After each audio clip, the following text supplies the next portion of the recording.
নমস্কার বন্ধুরা, সবাই ভালো আছেন আশা করি। আবার আপনাদের সামনে আরেকটা বৈশিষ্ট্যপূর্ণ নতুন তথ্য সমৃদ্ধ একটা ভিডিও আমি দিতে চলেছি।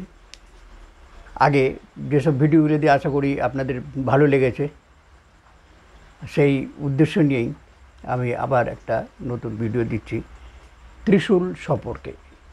এই ত্রিশূল আমরা অনেক জায়গায় দেখি, মন্দিরে, বড় বাড়ির ছাদে, বড় বড় টাওয়ারে। এটা একভাবে দিক নির্দেশ করে অথবা সতর্কতার প্রতীক। কিন্তু আবার প্রধানত আমরা দেখতে পাই শিব বা দুর্গার হাতে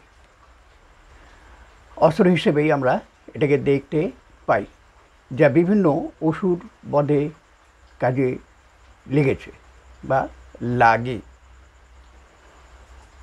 আর কিন্তু অন্তশ্চক্ষু বা জ্ঞান চক্ষু দ্বারা যদি আমরা দেখি, তাহলে আমরা দেখতে পাব যে আমাদের শরীরের শারীরিক এবং মানসিক বিভিন্ন অসুর বা রোগ আদি এ আমাদের উদ্ব্যস্ত করে তোলে। আমি আগেও বলেছি আমার ভিডিওগুলোতে যে দেবতা আমরা, এই দেবতাই অসুর। আমাদের যত রোগ ব্যাধি, রাক্ষস রক্ষর দৈত্য দানব, সেগুলো সব আমাদের রোগী। আমাদের রোগগুলি হচ্ছে আমাদের কাছে অসুর। আমরা ব্যতিব্যস্ত হয়ে পড়ি, তাকে ধ্বংস করার জন্য আমরা কী করি? ওষুধ বিশুদ্ধ খাই। সে বর্তমান যে মেডিসিন টেকনোলজি, মেডিসিনের যেতে পারি। আগেকার দিনে আয়ুর্বেদ ছিল, আয়ুর্বেদের মাধ্যমে যেতে পারি। শাকসবজি ইত্যাদি খাই, অনেকের টোটকা ইত্যাদি বিভিন্ন ধরনের আমরা ব্যবহার করে থাকি। তা সেই অর্থাৎ এই ত্রিশূল কীরকম, আমি সেটাই বলব। ত্রিশূলের নৈতিক প্রধান তিনটি শক্তিতে প্রতীত হয়, যেমন হচ্ছে এর সৃষ্টিতত্ত্ব, সংরক্ষণ তত্ত্ব ও সংহার তত্ত্ব, যেটাকে আমরা এক কথায় বলতে পারি ব্রহ্মা, বিষ্ণু ও মহেশ্বর। আর সাংস্কৃতিক দৃষ্টিকোণ থেকে আমরা দেখি যে একটা প্রাচীন যুদ্ধের সাধন আর বা যুদ্ধের সময় উপযোগী ছিল।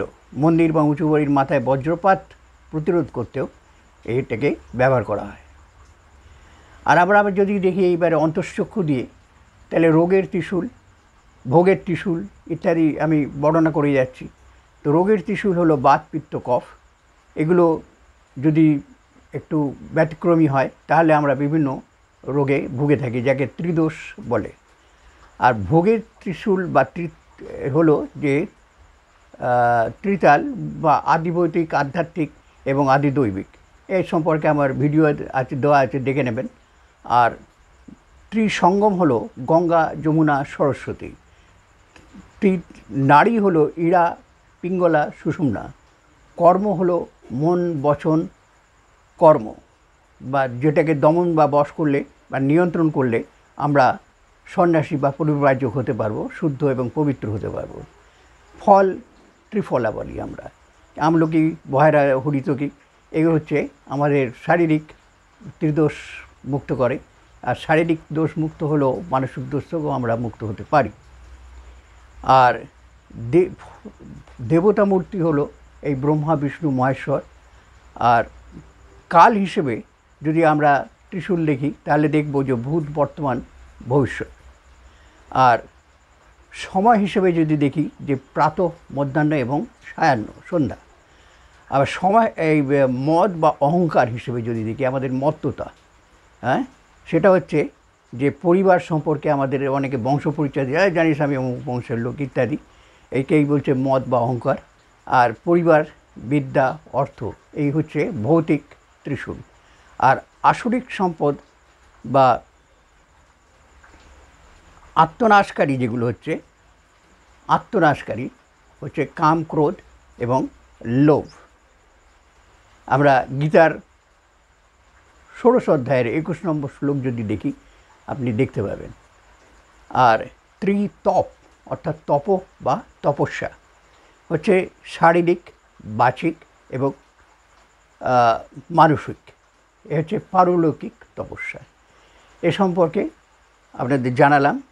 এরপরে যদি আপনারা বেশ বিশদভাবে জানতে চান তাহলে আমাকে কমেন্টে জানাবেন, আমি এর আরও বিশদ বর্ণনা করব। তবু এর পরের ভিডিও আমি চেষ্টা করছি সামান্য একটু তুলে ধরতে। নমস্কার বন্ধুরা, ভালো থাকবেন, ভালো রাখবেন, আর যত পারবেন আমাকে আমার ভিডিও আমাকে ব্যাপারটা হচ্ছে এটা সাবস্ক্রাইব করুন, লাইক করুন, আর বন্ধুদের মধ্যে ছড়িয়ে দিন এই এক বিচিত্র বা বৈচিত্র্য সম্পন্ন সম্পদ, মানে যা আমার অভিজ্ঞতা আছে তা আপনাকে বা আপনাদেরকে দিতে পেরে আমি নিজেকে ধন্য বলে মনে করছি। ভালো থাকবেন বন্ধুরা, ভালো রাখবেন। নমস্কার।